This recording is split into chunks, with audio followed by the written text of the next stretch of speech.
Hello everyone, this is Satyendra Kumar. आप सभी का जीएस वाला एकेडमी में मैं सत्येंद्र कुमार आप सभी का हार्दिक अभिनंदन एवं वंदन करता हूं। सभी को वेरी वेरी गुड मॉर्निंग, सभी को राम राम, सभी को राधे राधे, सभी को आदाब, सभी को नमस्कार।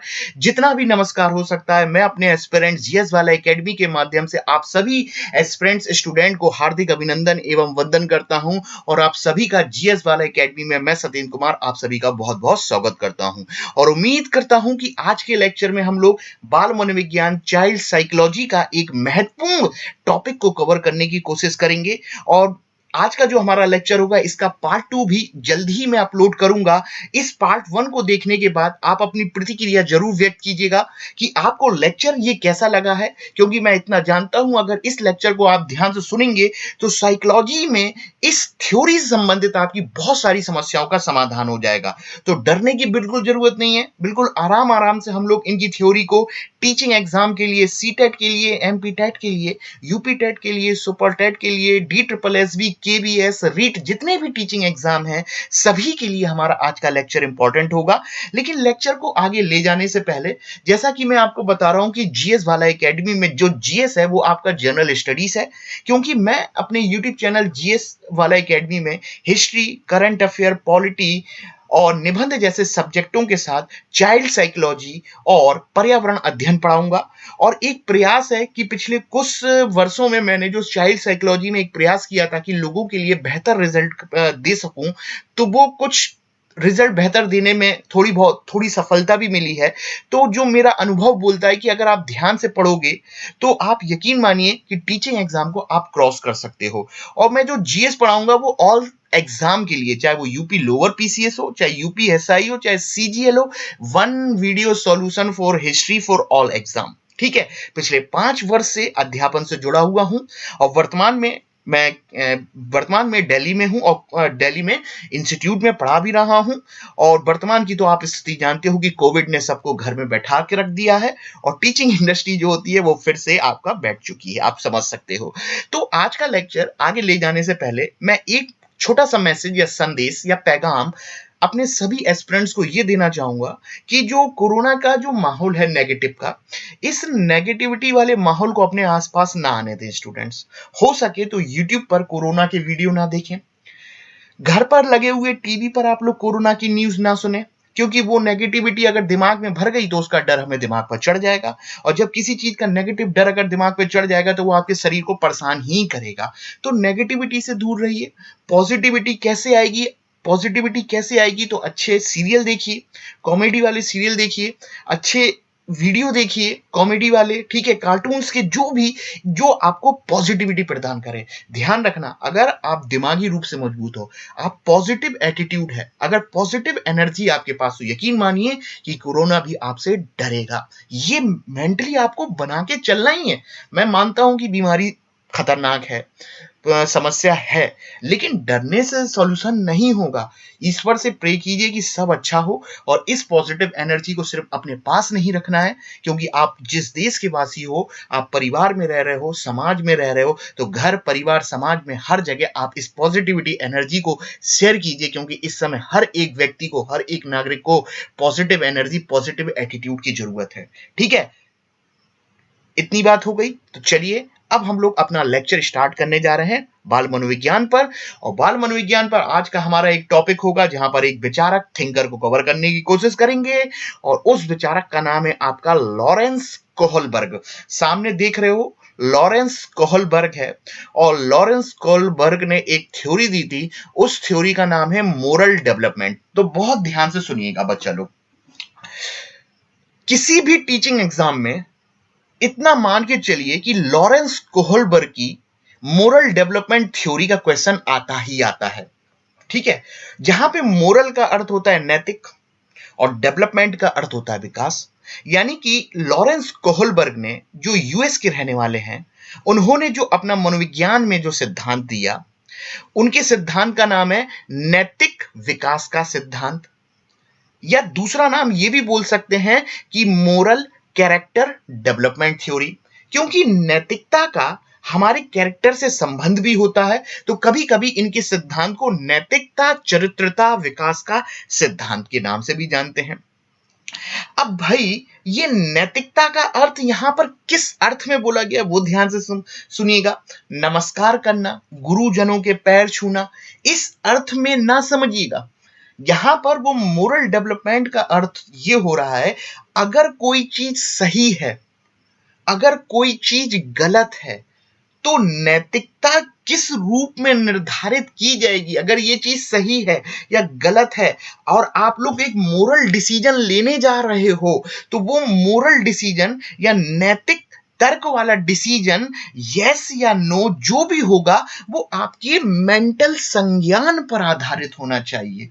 यानी कि लॉरेंस कोहलबर्ग बताने चाह रहे हैं, कुछ भी चीज ऐसे ही बिना देख के या ऐसे ही आप लोगों को वो नहीं बोल देना है कि ये चीज सही है या ये चीज गलत है। अगर कोई चीज सही है या कोई चीज गलत है, अगर हम अपनी नैतिक चरित्रता का विकास कर रहे हैं, तो वो नैतिक चरित्रता में लेने वाले डिसीजन यस या नो जो होंगे, वो आपके दिमागी चिंतन के आधार पर, संज्ञान के आधार पर होना चाहिए। सोच समझकर अपने मोरल थिंकिंग डेवलपमेंट का निर्माण करना है। यही लॉरेंस कोहलबर्ग अपने सिद्धांत में बताना चाह रहे हैं।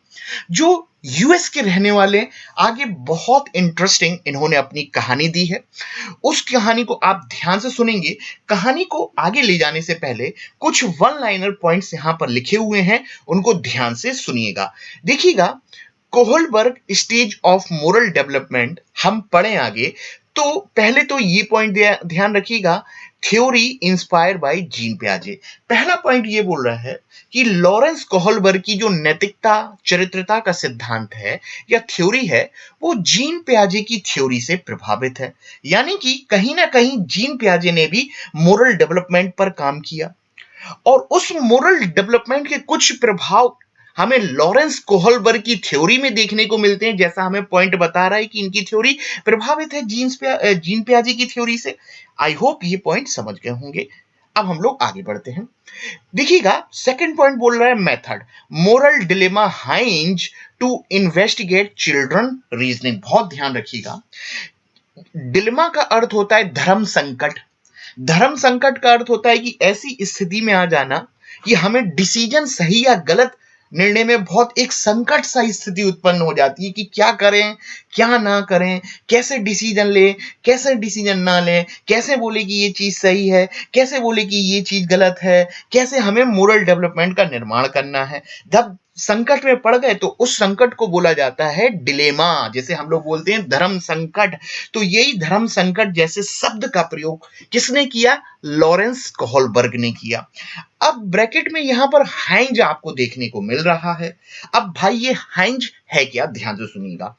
पहली बात तो ये जो कोहलबर्ग साहब हैं, जो अमेरिका के हैं, इन्होंने अपने सभी मोरल डेवलपमेंट के प्रयोग सारे के सारे पुरुषों पर किए, मेल पर किए, फीमेल पर प्रयोग नहीं किए थे, ध्यान रखना। ठीक है, सारे के सारे प्रयोग इन्होंने मेल पर किए हैं, फीमेल पर नहीं किए, ध्यान रखना, सीटेट के लिए इंपॉर्टेंट है।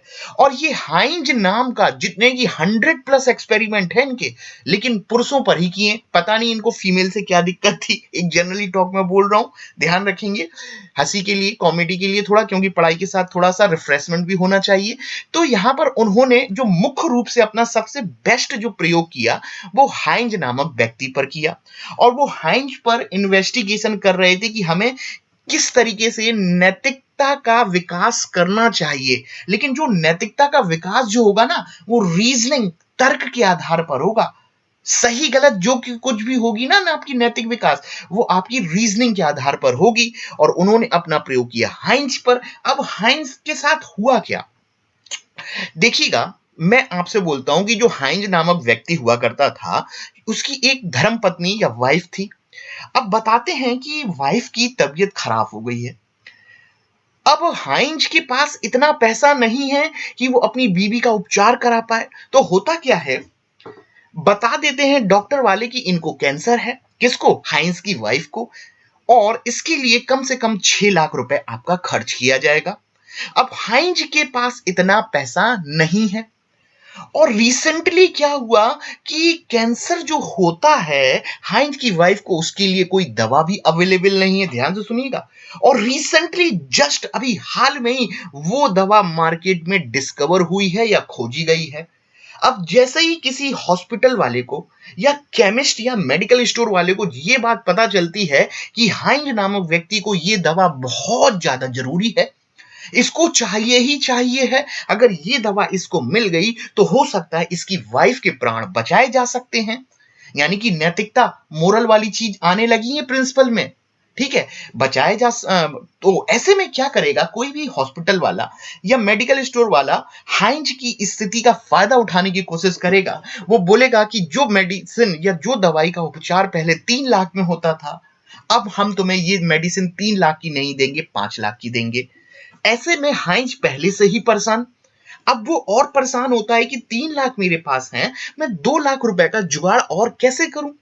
ऐसे में वो संकट में पड़ता है, धर्म संकट की स्थिति में पड़ता है कि अब मैं करूं तो क्या करूं। मुझे अपनी वाइफ को बचाना भी है एक साइड, और दूसरी साइड मुझे 2 लाख रुपए का जुगाड़ भी करना है कि मैं 2 लाख होंगे तभी तो मैं अपनी वाइफ के लिए मेडिसिन ले पाऊंगा। अब 2 लाख का जुगाड़ करना है और अपनी वाइफ को भी बचाना है। अब ऐसे में करे तो करे क्या हाइंज। तो हाइंज के दिमाग में तरह तरह की चीजें दिमाग में चलने लगी कि मैं एक काम करता हूं, ये जो मेडिकल स्टोर वाला है या ये एक हॉस्पिटल वाला है, इसके पास, इसके केमिस्ट के मेडिकल स्टोर में रात को 10 बजे जाता हूं जब शटर बंद हो जाती है। सिर्फ समझिएगा मैं जो बताना चाह रहा हूं, जब दुकान बंद होगी, मार्केट बंद होगा, तो मैं इसकी शटर को तोड़ के दवाई ले लूंगा। यानी कि इसने क्या करी, चोरी करी, जो नैतिक रूप से सही है कि गलत है, गलत भी है। अब दूसरा विकल्प उसके सामने यह आया कि मैं क्या करता हूं कि मैं जाता हूं और इसको डराता हूं, धमकाता हूं। अगर इसको मैं डराता हूं, धमकाता हूं, हाइंज डराएगा तो हो सकता है कि वो मुझे मेडिसिन या दवाई दे दे। तो ये भी हो सकता है नैतिक रूप से सही है कि गलत है, आप समझ सकते हो। तीसरा विकल्प उसके सामने यह आता है कि मैं जिस जगह पर रहता हूं वहां की लोकल अथॉरिटी या डिस्ट्रिक्ट मजिस्ट्रेट के पास जाऊं और इसकी शिकायत कर दूं। तो लेकिन ऐसी स्थिति में धर्म संकट यह भी हो रहा था कि अगर ये दवाई ना मिली तो मेरे पास समय कम है, तो मेरी वाइफ भी ना बच पाए। तो तरह तरीके के इस तरीके से प्रश्न उत्पन्न हो जाए, एक धर्म संकट पैदा हो जाए कि मैं करूं तो क्या करूं। उसी को बोला जाता है डिलेमा। और डिलेमा का ही प्रयोग इन्होंने किस पे किया, आपका हाइंज नामक व्यक्ति पर। ये कुछ केस स्टडीज हैं जो हाइंज के ऊपर लॉरेंस कोहलबर्ग ने की थी। अब मैं दूसरी केस स्टडी समझाना चाहता हूं मोरल डेवलपमेंट से संबंधित। देखिएगा, कोई भी लेक्चर पढ़ो उसको रटना नहीं है, समझना है। मान लेते हैं कि आप किसी क्षेत्र में हो, मान लेते हैं आगरा के रहने वाले हो आप। अब आगरा में प्रतिवर्ष दिसंबर माह में लगता है प्रदर्शनी मेला, और मेले में है बहुत सारे झूले, और मेला जब लगा है तो मम्मी पापा बेटा बिटिया सब घूमने भी जाएंगे आपका। तो होता क्या है कि मेले में खूब भीड़ है, ठीक है, आगरे के मेले में खूब भीड़ है, लेकिन वहां पर पता चला थोड़ी देर पहले पता चला कि यहां पर बॉम्ब लगाया जा चुका है। कुछ गतिविधियां ऐसी करी गई हैं कि वहां पर समस्या उत्पन्न हो सकती है, अराजकता फैल सकती है। तो ऐसे में जब डीएम साहब को पता चला कि यहां पर बॉम्ब लगा हुआ है, तो उन्होंने एसपी को फोन किया, या मैं सिंपल ये बोलूं कि एसपी साहब को जैसे ही पता चला, एसपी सिटी को, कि यहां पर बॉम्ब है, तो उनके सामने समस्या ये आई कि करें तो क्या करें। अब जैसी बॉम्ब की बात पता चली तो पूरी भीड़ में भगदड़ मच गई कि सबको पता चल गया बॉम्ब है, बॉम्ब है। अब जब 5000 उस प्रदर्शनी मेले में रहेंगे तो भगदड़ मचने से कुछ लोग एक दूसरे को कुचलते हुए आगे बढ़ते चले जाएंगे, यानी कुछ मर भी सकते हैं, यानी कि कुछ समस्या हेल्थ से रिलेटेड आ सकती है। सब भगदड़ मच गई है और वो झूला चल रहा है, और झूले में ध्यान रखना, भगदड़ मच गई, सब यहां अफरा तफरी, और उस झूले में कुछ बच्चे बैठे हुए हैं, लिमिटेड बच्चे हैं, 10 बच्चे हैं, लेकिन जो भगदड़ मची है वहां पर 1500 हैं। तो ऐसे में एसपी सिटी क्या करने वाले हैं कि उन 10 बच्चों को, नन्हे मुन्ने बच्चों को पहले बचाएं कि वो भगदड़ को मैनेज पहले करें। तो उस तमाम तरह के प्रश्न, नैतिकता से जुड़े हुए प्रश्न लॉरेंस कोहलबर्ग ने अपने प्रिंसिपल में पेश किए हैं। उसी से संबंधित इनका सिद्धांत है मोरल डेवलपमेंट। ठीक है, एक और एग्जाम्पल मान लेते हैं कि आप एक गवर्नमेंट ऑफिसर हो, ठीक है, मान लेते हैं आप अगर इस लेक्चर को देख रहे हो, आप गवर्नमेंट की एक ऑफिसर हो टॉप रैंक पर, ठीक है, और होता क्या है कि एक पियून या एक क्लर्क है, वो आपको डेली ग्लास में पानी लाके देता था। अब हुआ क्या कि मान लेते हैं आगरा का ही एग्जाम्पल दिया, आगरा में हाईवे बनाया जा रहा था। अब हाईवे बनाया जा रहा था तो हाईवे के लिए 10,000 करोड़ रुपए का फंड स्टेट गवर्नमेंट के द्वारा अलॉट किया गया। अब भैया हाईवे का है, पीडब्ल्यूडी का डिपार्टमेंट है, अब पैसा आया है इतना सारा, तो ब्रिज तो बाद में बनेगा, फ्लाईओवर, लेकिन कद्दू आया है, कटेगा तो सब में बटेगा। तो एक ऑफिस में पब्लिक वर्क डिपार्टमेंट या सारे के सिविल इंजीनियर जो उस ब्रिज से संबंधित थे, एक रूम में बैठे हुए हैं। अब बोल रहे हैं कद्दू आया है, कटेगा तो सब में बटेगा, कद्दू कटेगा तो सब में बटेगा। और उस ऑफिस में बड़े बड़े लोग भी बैठे हुए हैं, मंत्री भी बैठे हुए हैं, भाई किसको कितना मिलना चाहिए। ठीक है, ये तो ठीक है ना, सड़क बनने के लिए, हाईवे बनने के लिए पैसा आ रहा है, और पैसा कहां जा रहा है।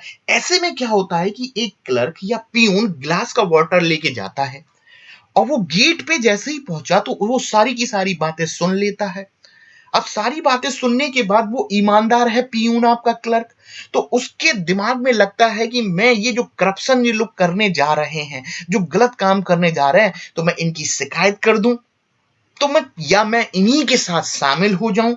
तो उसी से संबंधित जो मैंने आपको केस स्टडीज दी हैं, वही आपको मैं बताना चाह रहा हूं कि लॉरेंस कोहलबर्ग, उसी से संबंधित इनका सिद्धांत है कि कोई भी चीज मोरल रूप से अगर सही है गलत है ना, ऐसा ही नहीं बोल देना है।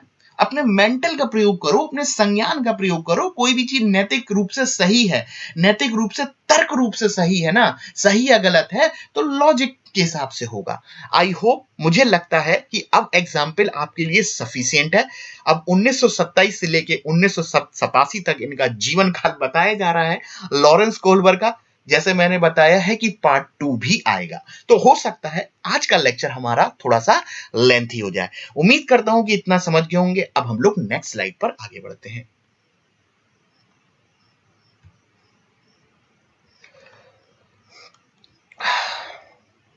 चलिए, सारा का सारा लॉरेंस कोहलबर्ग का नैतिकता का सिद्धांत ये 2 डायग्राम पर टिका हुआ है। अगर इन 2 डायग्राम को आप समझ लिए तो यकीन मानिए बहुत सारे प्रश्नों को हल कर सकते हैं। हो सकता है कुछ प्रश्न जो हों आपको मेंटल यानी कि मेमोरी बेस्ड हो, कुछ प्रश्न जो होते हैं वो मेमोरी बेस्ड हो सकते हैं इस थ्योरी से, और कुछ लॉजिकल भी। तो स्टेप बाय स्टेप धीरे धीरे हम लोग इसको समझेंगे। बहुत आराम से इसका स्क्रीनशॉट ले लीजिएगा, जो कि बहुत काम का है। चलें, पहले हम लोग इस पिरामिड को या त्रिभुज को, ट्रायंगल को समझने की कोशिश करते हैं। और इसको समझने से पहले कोहलबर्ग ने अपने सिद्धांत में, ध्यान रखना, 3 लेवल बताए। बहुत बच्चा लोग ध्यान से, स्टूडेंट ध्यान से सुनना, 3 लेवल बताए इन्होंने, कोहलबर्ग ने, नैतिकता को समझाने के लिए कि नैतिकता का विकास उम्र दर उम्र कैसे विकास होगा नैतिकता का। तो अपने सिद्धांत में 3 लेवल बताए, और 3 लेवल तो बताए, और हर लेवल में उन्होंने 2 अवस्थाओं की बात करी। यानी कि 3 लेवल और हर लेवल में 2 अवस्थाएं, यानी कि टोटल अवस्थाएं हो गई आपकी 6, जबकि लेवल कितने हैं आपके 3। इन्हीं लेवलों को, इन्हीं अवस्थाओं को, जो कि नैतिकता के डेवलपमेंट से संबंधित हैं, उन्होंने त्रिभुज के, पिरामिड के माध्यम से समझाने की कोशिश करी। तो सबसे पहले जो मैं कर्सर दिखा रहा हूं उसको ध्यान से समझिएगा। कितने level? 3 level, L1, L2, L3। तो सबसे पहले देखिएगा, ग्राउंड से हम लोग त्रिभुज के ग्राउंड से देखेंगे कि ये देखिएगा 2 ये, 2 ये और 2 ये, यानी कि 2 2 2, यानी कि 6 हो गए आपके, 6 अवस्थाएं हो गई। और लेवल, एक ये लेवल, एक ये वाला लेवल और एक ये वाला लेवल, यानी कि 3 लेवल हैं, और हर लेवल में 2 अवस्थाएं। तो सबसे पहले बच्चा लोग, हम लोग लेवल 1 को या L1 को कंप्लीट करेंगे, जिसमें कितनी अवस्थाएं आएंगी? 2 अवस्थाएं आएंगी। तो सबसे पहले लेवल 1 को किस नाम से जानते हैं, बहुत ध्यान से समझिएगा। मैं इंग्लिश शब्द भी बोलूंगा और इस इंग्लिश शब्द के साथ आप हिंदी वर्ड भी नोट करते चलिएगा। तो देखिएगा, जो लेवल 1 है उसको हम लोग प्री कन्वेंशनल स्टेज के नाम से जानते हैं। प्री कन्वेंशनल स्टेज हिंदी में बोलते हैं पूर्व नैतिक अवस्था या पूर्व परंपरागत अवस्था। वर्ड को पकड़िएगा, प्री कन्वेंशनल या पूर्व नैतिक, यानी कि नैतिक से पहले क्या आया है, पूर्व, यानी कि पूर्व नैतिक। और अवस्था, समय कितना, 3 से 7।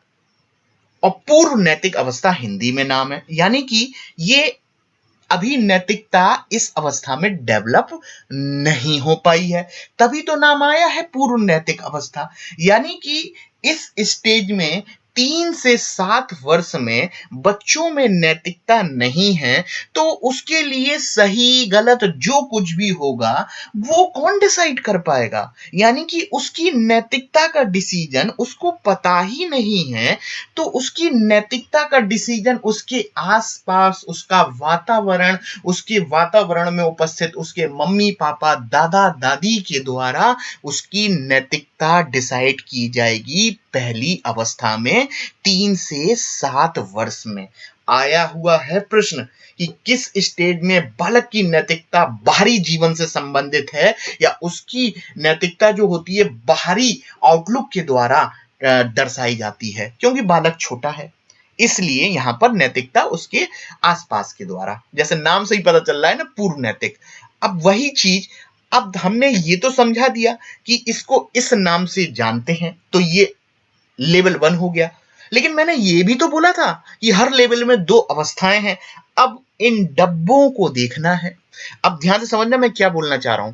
ये त्रिभुज आप देख रहे हो, पहला वाला देखो क्या लिखा हुआ है, अवॉइड पनिशमेंट। दूसरा क्या बोल रहा है, सेल्फ इंटरेस्ट। तीसरा good boy good attitude, law and order. और चौथा सोशल कॉन्ट्रैक्ट। और छठा आपका बोल रहा है प्रिंसिपल। अब ध्यान से देखो, तो ये 2 डब्बे जो मिलकर लेवल 1 तैयार करेंगे और ये ऊपर के 2 डब्बे मिलकर लेवल 2 L2 तैयार करेंगे। ऊपर के 2 डब्बे मिलकर L3 यानी कि लेवल 3 तैयार करेंगे। लेकिन L3 तक पहुंचने से पहले हमें L1 का एनकाउंटर करना पड़ेगा। अब L1 में हमें 2 अवस्थाएं समझनी है। ये पहला अवॉइड पनिशमेंट है S1 स्टेज 1 और सेल्फ इंटरेस्ट है स्टेज 2। जैसे जैसे बढ़ते जाएंगे तो गुड बॉय वाला हो जाएगा S3, लॉ एंड ऑर्डर वाला हो जाएगा स्टेज 4, सोशल कॉन्ट्रैक्ट वाला हो जाएगा स्टेज 5 और प्रिंसिपल वाला हो जाएगा स्टेज 6। इतनी मैंने आपसे बात शेयर कर दी है। उम्मीद करता हूं लेक्चर को बहुत ध्यान से सुनिएगा और बनाने के बाद नोट्स जरूर। जैसा कि मैं बोलूंगा कि अभी रिसोर्सेस की समस्या हो रही है हम लोग के पास, कि हम लोग ये बोलिए कि घर तक नहीं पहुंच पा रहे हैं। एकदम से बहुत सारी समस्याएं हो चुकी हैं कोविड में, तो थोड़ा सा धैर्य रखिए। जल्दी हम लोग और भी बेहतर प्रेजेंटेशन के साथ मैं आपके सामने आऊंगा। लेकिन इसका मतलब ये नहीं है कि आप चैनल को लाइक शेयर सब्सक्राइब नहीं करेंगे। दबा के करो यार, कोई पैसा नहीं लगता। और एंजॉय करो, मस्त रहो, खुश रहो, घर पर रहो, लेकिन ज्यादा घूमने की आवश्यकता नहीं। ठीक है, ये बातें तो ध्यान, गाने सुनो अच्छे पॉजिटिव वाले।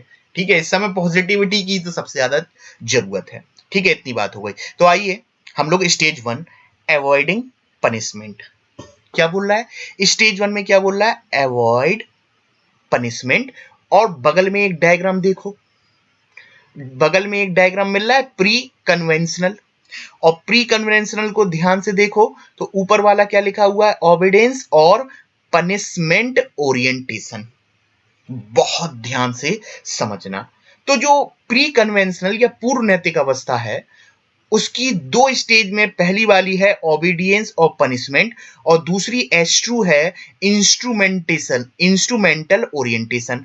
और यहां ध्यान से देखो दूसरी वाली में लिखा हुआ है सेल्फ इंटरेस्ट। तो आप सेल्फ इंटरेस्ट में ऑब्लिक में इंस्ट्रूमेंटल ओरिएंटेशन लिख के चलेंगे। मैं समझाने जा रहा हूं, ध्यान रखना कि जो आपका जो पहला डब्बा स्टेज 1 है वहां पर बालक बहुत छोटा है, वो दंड और आज्ञा पालन का व्यवहार करता हुआ नजर आएगा।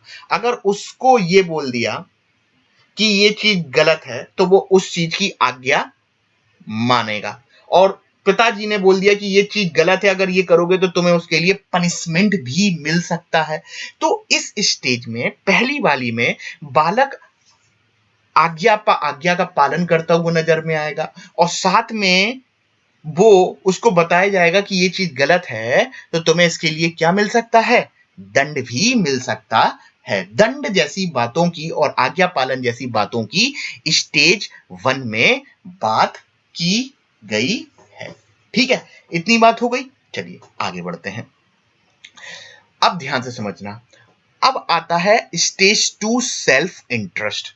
और थोड़ी देर पहले मैंने बोला है कि सेल्फ इंटरेस्ट को क्या बोला है, इंस्ट्रूमेंटल ओरिएंटेशन। बहुत बहुत बहुत बहुत इंपॉर्टेंट।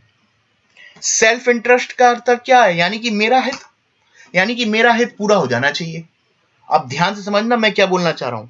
गिव एंड टेक का समझते हो ना, तुम मुझे ये दे दो मैं तुम्हें वो दे दूंगा, तुम मुझे खून दे दो मैं तुम्हें आजादी दे दूंगा। ये नहीं करना है तुम मुझे खून दे दो मैं तुम्हें, स्कूल में तुम मुझे रबड़ दे दो मैं तुम्हें कटर दे दूंगा, तुम मुझे मैगी दे दो मैं तुम्हें ब्रेड रोल दे दूंगा, तुम मुझे अपना टिफिन का पराठा दे दो मैं तुम्हें खस्ते दे दूंगा। जो नाम मुझे याद आ रहे हैं, यानी कि अदला बदली।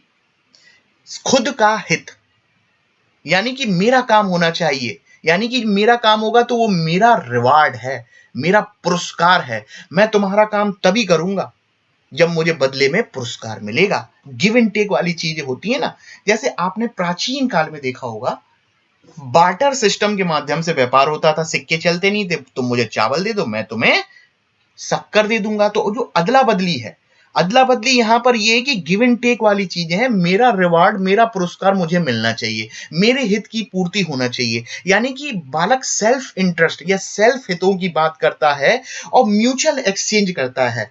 म्यूचुअल एक्सचेंज का यानी कि तुम मुझे ये दे देना मैं तुम्हें वो दे दूंगा, यानी कि व्यक्ति का हित, यानी बालक का हित पूरा होना चाहिए। मुझे रिवॉर्ड मिलेगा तभी मैं काम करूंगा, मुझे पुरस्कार मिलेगा तो मैं ये काम करूंगा। तो मोस्ट इंपॉर्टेंट है ये वाला S2 जो सेल्फ इंटरेस्ट है, इसी को बोला जाता है इंस्ट्रूमेंटल ओरिएंटेशन, यानी कि मेरे व्यक्तिगत हित पूरे हों। यानी कि यहां पर बालक अपना देख रहा है, जैसे को तैसा बोलते हैं ना, जैसे को तैसा, टिट फॉर टैट बोलते हैं ना, मेरा काम हो गया बदले में तुम्हें कुछ देना होगा। उम्मीद करता हूं ये लेक्चर का ये वाला पॉइंट आप समझ गए होंगे। आगे बढ़े। स्टेज 2 हो गया, S1 भी हो गया, स्टेज 1 भी हो गया, स्टेज 2 हो गया, यानी कि हम लोग लेवल 1 को कंप्लीट कर चुके हैं।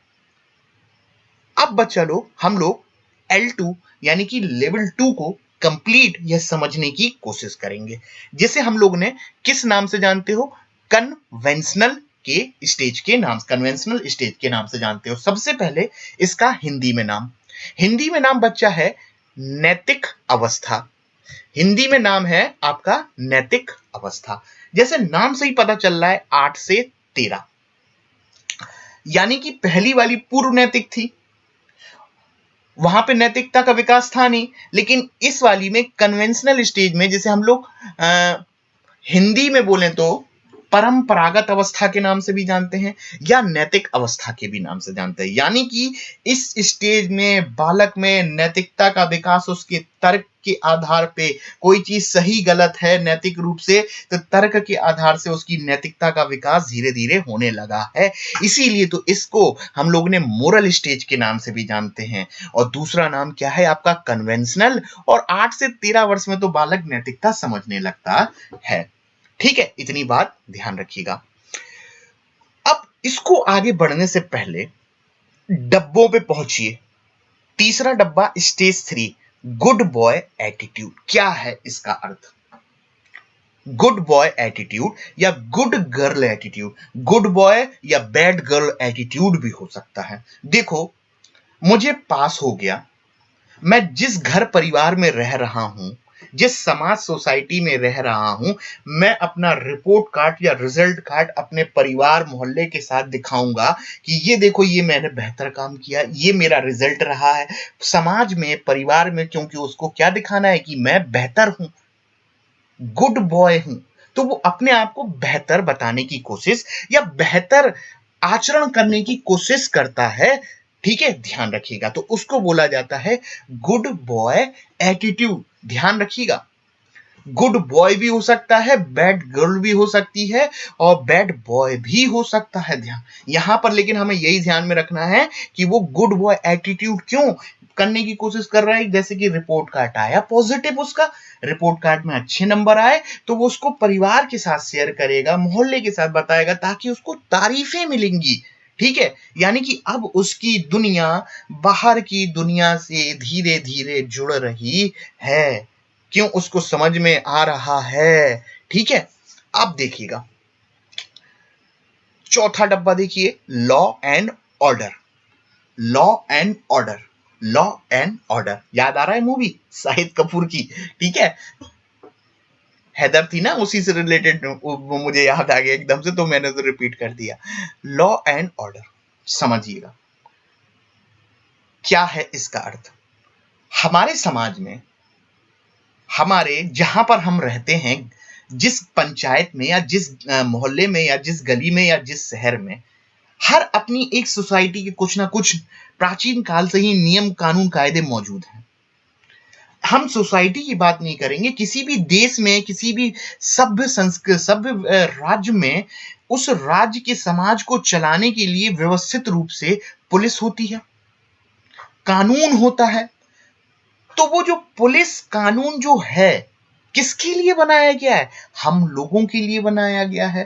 तो लॉ एंड ऑर्डर वाली चीज जो है वो S4 नंबर पर आएगी, स्टेज 4 में आएगी, और वो नैतिक अवस्था कन्वेंशनल स्टेज 2 से ही संबंधित है।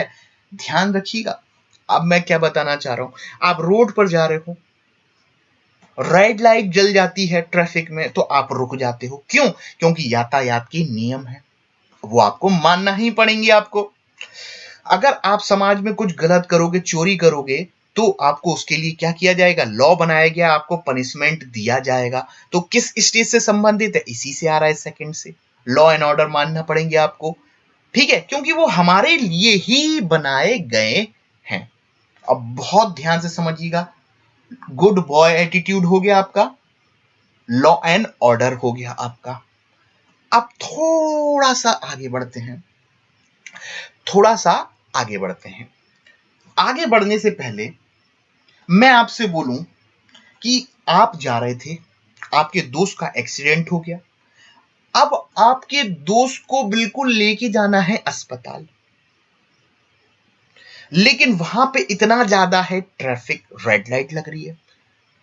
तो ऐसे में समस्या आपके सामने आ रही है, उसको जल्द से जल्द ले जाना है, लेकिन इतनी भीड़, तो अब क्या करें?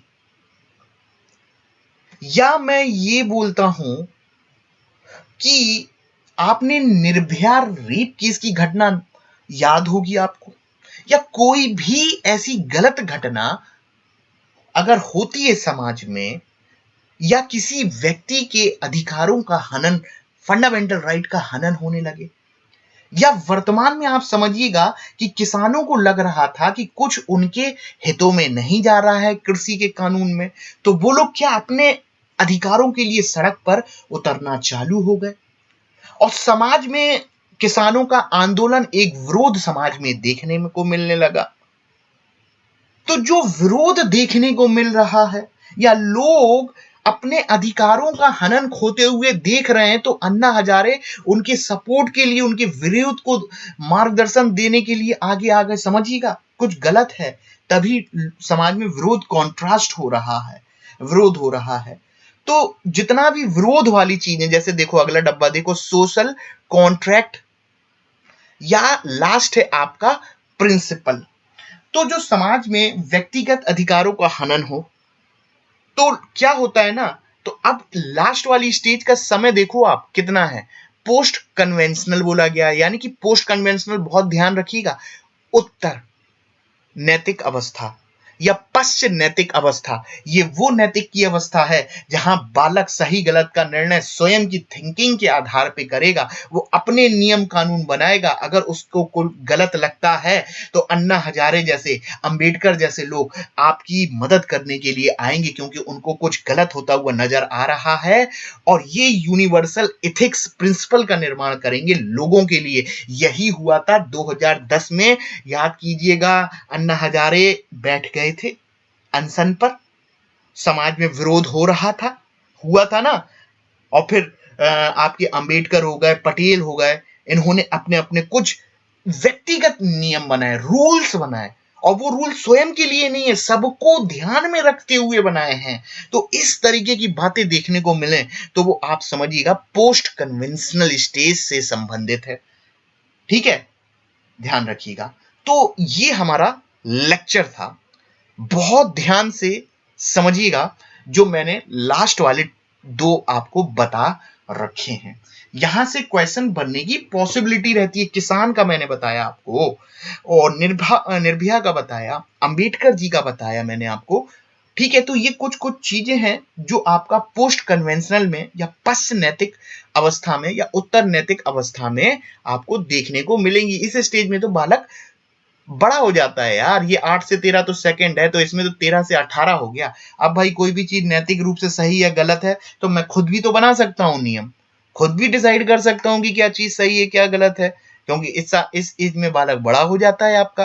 ठीक है, तमाम तरीके की नैतिकता से जुड़े हुए प्रश्न हैं। और ध्यान में रखिएगा जो लास्ट वाले दो डब्बे हैं ना, यहां से क्वेश्चन बनने की पॉसिबिलिटी रहती है। यहां पर इतना नहीं है, जो मेजरली क्वेश्चन जो आता है आपका गुड बॉय, सेल्फ इंटरेस्ट, इससे भी पूछ सकते हैं, और सीटेट में ऊपर वाले से भी, पश्च वाले से भी आया है। बच्चा लोग अभी ध्यान से समझिएगा कि ये थ्योरी जो मैंने आपको समझाई है अभी पूर्ण रूप से कंप्लीट नहीं हुई है। इसका काफी 50% पोर्शन अभी रह गया है, जहां पर मैं इसका डेमो 2 जो होगा वहां पर समझाने की कोशिश करूंगा। तो आइए, इस लेक्चर का जो त्रिभुज बना हुआ था उसके बगल वाले फिगर में आप देखिएगा। देखिएगा प्री कन्वेंशनल हो गया। हाँ, एक बात और बोलना चाहूंगा, ये दूसरा वाला जो है ना आपका कन्वेंशनल, यहां पे बालक जो होता है ना, इंटरपर्सनल रिलेशन, यहां पर लिखा हुआ है ना, इन सॉरी सॉरी सॉरी सॉरी कहां पर, एक में इंस्ट्रूमेंटेशन प्री कन्वेंशनल में हो गया, हाँ इंस्ट्रूमेंटेशन, हाँ इसी में गुड बॉय एटीट्यूड में यहां पर इंटरपर्सनल रिलेशन भी आपका बनाने लगता है। ध्यान रखिएगा, गुड बॉय और स्टेज 2 वाले में अंतरव्यक्तिक संबंध, अंतरव्यक्तिक संबंध का अर्थ ये होता है, इंटरपर्सनल रिलेशन का अर्थ ये होता है कि दूसरों से बेहतर रिलेशन क्रिएट करना, अपने आप को अच्छा बताना है हमें, तो इंटरपर्सनल रिलेशन बेहतर आप बनाएगा आपका। वो किस स्टेज से संबंधित है, कन्वेंशनल है, और वो गुड बॉय एटीट्यूड से ही उसका अंदाजा लगाया जाता है। ठीक है, इतनी बात हो गई। अब देखिएगा वही चीज इस ट्रायंगल में बनाई थी और वही चीज को हमने यहां पर लिख रखा है। तो उम्मीद करता हूं कि ये दो दो दो दो प्लस दो प्लस दो 6 हो गए, यानी कि 6 अवस्थाएं हो गई, और लेवल आपके सामने 3 लिखे हुए हैं। तो इसको आप स्क्रीनशॉट लेकर जरूर चलें। जैसे कि मैंने बोला है कि इस पर मैं एमसीक्यू लेकर आऊंगा और आपको एमसीक्यू के माध्यम से समझाने की कोशिश करूंगा, तब जाके आप ये समझिएगा कि सारे क्वेश्चन आप करने की स्थिति में होंगे। और यही एक प्रयास है कि प्रैक्टिस करने से ही इंसान परफेक्ट होता है। हर एक व्यक्ति, चाहे मैं हूं चाहे आप हो, अगर आप प्रैक्टिस करोगे तो परफेक्टनेस आएगी ही आएगी। चलिए देखिएगा, अगर किसी को पहले डायग्राम में नहीं आए तो मैंने देखिएगा डायग्राम कितने बना रखे हैं। देखो, Kohlberg theory moral development, level 1, level 2, level 3। Level 1 को हमने पहले प्री कन्वेंशनल बोल ही दिया था। देखो यहाँ पर स्टेज 1 लिखा हुआ है, पनिशमेंट, दंड, दंड वाली बात करी थी, दंड आज्ञा की बात करी थी। और दूसरे वाले में अपन ने क्या बोला था, जैसे को तैसा वाली बात करी थी। दूसरी नैतिक अवस्था वाली बात आ गई थी। इसमें मीटिंग एक्सपेक्टेशन ऑफ अदर, यानी कि दूसरों के साथ व्यवहार बनाना आपका, ठीक है, गुड बॉय गुड गर्ल वाली बात आती थी। और चौथापन ने क्या बोला था, समाज के नियम कानून, पुलिस व्यवस्था, आपकी न्यायिक व्यवस्था सब आएगी। और जब हमें लगता है कि न्यायिक व्यवस्था से कुछ गलत न्याय नहीं मिल रहा है तो लोग सड़क पे उतरेंगे, विरोध करते हुए नजर में आएंगे, क्योंकि उनको लगेगा कि ये नियम पूर्ति नहीं कर रहे हैं, तो मेरे नियम होना चाहिए, इस तरीके से नियम होना चाहिए। अन्ना हजारे आएंगे, भीमराव अंबेडकर साहब आएंगे लोगों की हेल्प करने के लिए। तो उसको मैंने पोस्ट कन्वेंशनल बताया था। उम्मीद करता हूं कि आपको 30 मिनट के समय में मैंने आपको स्लाइड के माध्यम से कोहलबर्ग की मोरल डेवलपमेंट थ्योरी समझाने की कोशिश करी। जैसा कि मैं पहले ही बोल चुका हूं कि ये थ्योरी अभी कंप्लीट नहीं हुई है। इसको जब तक मैं जीन पियाजे के साथ शेयर ना कर लूं और जीन पियाजे के साथ तुलनात्मक अध्ययन ना कर लूं, और भी अदर जो मोरल से रिलेटेड है उनको जोड़कर हम पढ़ेंगे, तो थोड़ा पोर्शन जो और भी रह गया है उसको कंप्लीट हम लोग जल्दी कर लेंगे। ठीक है, तो ये हमारा कोलबर्ग मोरल डेवलपमेंट थ्योरी थी जो आपको मैंने अपने लेक्चर में समझाने की कोशिश करी है। ठीक है, ध्यान रखिएगा कोलबर्ग आपका हो गया। इसके एमसीक्यू या पुराने क्वेश्चन अभी रह गए हैं, आप कमेंट जरूर करिएगा, तो मैं वो अवश्य कराऊंगा आपको। ठीक है, अवश्य कराऊंगा, मैंने बोल दिया ना। कमेंट तो करो, लाइक तो करो, शेयर तो करो, सब्सक्राइब तो करो, पैसा नहीं लगेगा, नहीं लगेगा, नहीं लगेगा। ये एक टॉनिक है, इस समय हमें डोज मिलना चाहिए, टीका है ये हम लोग के लिए। ठीक है, सारे टीचर्स घर पर हैं, कोचिंग इंस्टीट्यूट बंद है, लेकिन कोई भी बड़ी कोचिंग हो या छोटी कोचिंग हो, इससे मैटर नहीं करता। इतनी समस्याओं के बाद उसने पढ़ाना नहीं छोड़ा, ये अपने हर लेक्चर में बोल रहा हूं। तो आप भी एक एस्पिरेंट्स हो, एक नैतिक दायित्व बनता है आपका। कोहलबर्ग की मोरल डेवलपमेंट थ्योरी पढ़ रहे हो कि इस समय आपके लिए सही और गलत लॉजिकल रूप से क्या होगा, कि हम लोग एक नैतिक जिम्मेदारी निभा के इतनी समस्याओं होने के बाद आप तक वीडियो पहुंचाने की कोशिश कर रहे हैं। तो आप भी एक बार लॉजिकल सोचिए, एक रीजनिंग की तरह सोचिए कि मेरे लिए सही या गलत क्या होगा, कि इस चैनल को शेयर करना चाहिए या इस समय इसी चैनल नहीं, जिस भी आपसे जुड़े हुए टीचर से उसकी बात को सुनना चाहिए या ना सुनना चाहिए, या पढ़ना चाहिए या ना पढ़ना चाहिए, क्योंकि टीचर्स तो काम कर रहा है। तो बच्चों इस समय कनेक्ट रहिए, इस समय कनेक्टिविटी ही आपको पॉजिटिव एनर्जी प्रदान करेगी। ठीक है, thank you for watching, keep like share subscribe, be happy, be positive, be mentally positive and share the positive energy to the other, because आप समझ सकते हो, देखो क्या लिखा हो, because you are a moral Indian people. जहां ऐसा लिख दिया, इंग्लिश बहुत अच्छी नहीं है। Be positive, be happy, share the positive energy to the other people because you are a moral Indian people, यानी कि आपके अंदर भी नैतिकता है। ठीक है, तो पॉजिटिव एनर्जी को शेयर करते रहिए। धन्यवाद, जल्दी मिलते हैं नेक्स्ट लेक्चर में साइकोलॉजी के, और हिस्ट्री की सीरीज तो आपकी कंटिन्यू है, वहां पर विजिट करिए सब आपका जीएस वाले एकेडमी में, तो आपको प्राचीन भारत के इतिहास पर एमसीक्यू सीरीज मिल जाएगी। धन्यवाद, जल्दी मिलते हैं, thank you, okay, bye bye.